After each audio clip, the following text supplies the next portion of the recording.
সকাল হলেই বাড়িতে তাণ্ডব চালু হয়ে যায়। কীরকম তাণ্ডব হয়? প্রত্যেকের বাড়িতেই হয় এরকমটা হয়তো। সকালে স্কুল থাকে, বাচ্চাদের সংসারের কাজকর্ম থাকে, তার সাথে যাদের হাসব্যান্ডরা চাকরি করে তাদের তো রান্নাবান্নার ব্যাপার থাকে। কিন্তু আমার বাড়িতে চাকরি-বাকরি না করলেও রান্নাবান্নার ব্যাপারটা থাকে সকালবেলায় উঠেই।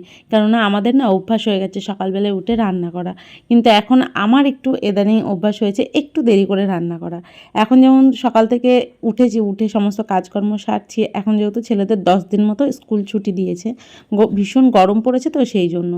তো সেই ফাঁকে আমি কিছু কাজকর্মগুলো সেরে নিচ্ছি, আর অনেক দিন ধরে ডাস্টিং করা হয় না।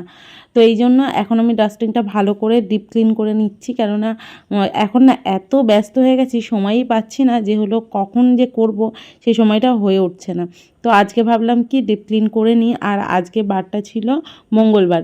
আজকে ডিপ ক্লিন করতে বলতে ইচ্ছা ছিল না, কিন্তু হঠাৎ করেই ওই যে শরীর মন দুটো ভালো থাকলেই তখনই মনে হয় যে এই কাজটা ছেড়ে ওই কাজটা করি, ওই কাজটা ছেড়ে ওই কাজটা করি। তখন না ওই পরপর কাজ করতে করতে কখন যে সময় পার হয়ে যায় বোঝা যায় না। কিন্তু এর মধ্যেই দেখুন আমার মাজা এত ব্যথা করছে, তো কিছু করার নেই, তার জন্য একটু বসে পড়লাম। আর এদিকে ভাতের জলটাও বসিয়ে দিয়েছি। ঘড়িতে এখন 8:30 পৌনে 9টার মতো বাজে।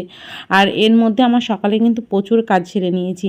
ফ্যানটাও পরিষ্কার করেছি, ঘরদোর পরিষ্কার করেছি। এখন আমি রান্নাটা বসিয়ে দিয়েছি, ওদিকে ভাতটা হচ্ছে, আর তার ফাঁকে আমি সমস্ত কাজ সেরে ঘরটাও মুছে নিচ্ছি। আর যেহেতু আমি কাচাকাচি করব, মাথাটাও ঘষবো, ছেলে পুজো দিচ্ছে এই কদিন ধরে, আজকের দিনটা পুজো দিলেই কাল থেকে আমি দিতে পারবো। তো সেই জন্য ঘরদোরগুলো পরিষ্কার করে একদম ক্লিন করে নিয়েছি। আর এদিকে ছেলেদেরকেও স্নান করিয়ে দিয়েছি। বড় ছেলে এদিকে পুজো দিচ্ছে, আর এদিকে আমি ছোটো ছেলেকে স্নান ধান করিয়ে দিলাম। তো যাই হোক, ও একটু লজ্জা পাচ্ছিল। আর এদিকে দেখুন বললাম না সকাল থেকে উঠেই তাণ্ডব শুরু হয়ে যায়, বেলা 12টা বেজে যায়। এখন আমার ব্রেকফাস্ট খাওয়ার সময় হলো।